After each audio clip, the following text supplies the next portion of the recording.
In 2017, Google Instant, the search feature that had finished your sentence before you stopped typing, disappeared from every browser on Earth in a single afternoon, with no announcement, no retirement post, and not one engineer named as responsible, turning up nothing. And that is the problem. Google Instant launched on September 8, 2010. Sergey Brin stood on a stage in San Francisco and called it a fundamental shift in search. The demo was clean. You typed a letter and results appeared. You typed 3 letters and they changed. By the time your finger lifted from the keyboard, Google already knew. The feature was immediate, predictive, and quietly brilliant. It shaved an average of 2 to 5 seconds from every query. Across 1 billion daily users, Google estimated it saved humanity 350 million hours per year. Engineers celebrated. The press called it the future of the internet. For 7 years, it ran without interruption. Then on a Thursday in July 2017, it stopped. On July 26, 2017, a Google spokesperson confirmed to Search Engine Land that Instant had been removed, not scheduled for removal, not under review, removed, past tense, already gone. The decision had been executed before anyone outside the company knew it existed. Users who typed into the search bar that morning noticed something felt slower, quieter. The results no longer chased their keystrokes. There was a half-second delay where there used to be nothing at all. Tech reporters filed the story as routine product maintenance. Google's stated reason was brief and specific. Mobile search now represented the majority of queries, and Instant didn't translate well to smaller screens. Real-time rendering on mobile caused battery drain, interface conflict, and lag. It was, they said, a practical decision, a clean cut for the good of the product. That explanation held together, until you looked at what they did not say. No internal memo surfaced, no product roadmap entry, no engineering post-mortem, no acknowledgement from any Google employee who worked on the feature directly. In a company that publishes detailed blog posts about changing the color of a search button, there was nothing. Researchers went looking. They searched Google's own blog archive going back to 2004. They cross-referenced the Wayback Machine for cached announcements. They contacted former engineers who had worked on Instant's original build. Several confirmed they were surprised by the removal. One said he heard about it the same day the press did. The product simply ceased. No retirement notice, no legacy documentation, no tribute post from the team that built it. Google's searchable record of its own history returned no entry for the decision that killed one of its most celebrated features. The mobile argument held up at first.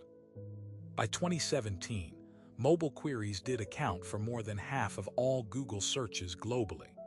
Running real-time result rendering across billions of mobile connections was expensive. Battery consumption complaints were documented. Interface designers had flagged that Instant created a jarring experience on touchscreen keyboards where users typed more slowly and less predictably. The math appeared simple. A feature designed for desktop typing speed became friction on a phone. You remove the thing that slows you down. Every technology journalist who covered the removal landed in the same place. Mobile killed Instant. Case closed. And then someone noticed the patent. In 2015, 2 years before the removal, Google quietly filed a continuation patent expanding the scope of Instant's predictive architecture. Not a retirement filing, an expansion. The application described new methods for real-time result rendering, specifically optimized for lower bandwidth mobile connections. Engineers had actively worked on solving the mobile problem. They had filed intellectual property to protect a version of Instant built for the device that supposedly made Instant impossible. The patent was approved. The mobile-optimized version was never released. The engineers who filed it were never publicly identified in connection with the removal.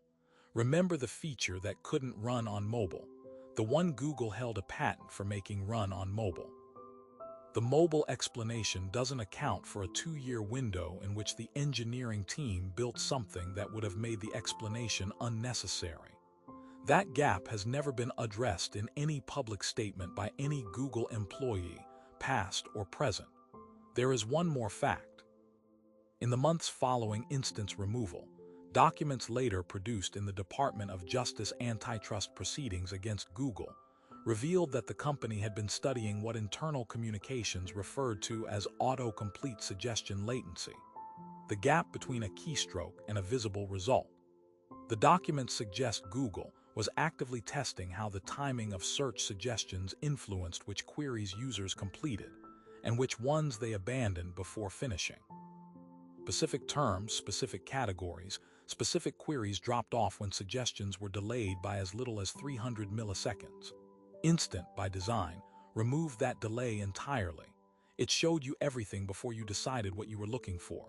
Google Instant has never been restored. No engineer has publicly named the decision maker. The patent for the mobile-compatible version has never been cited in a product release.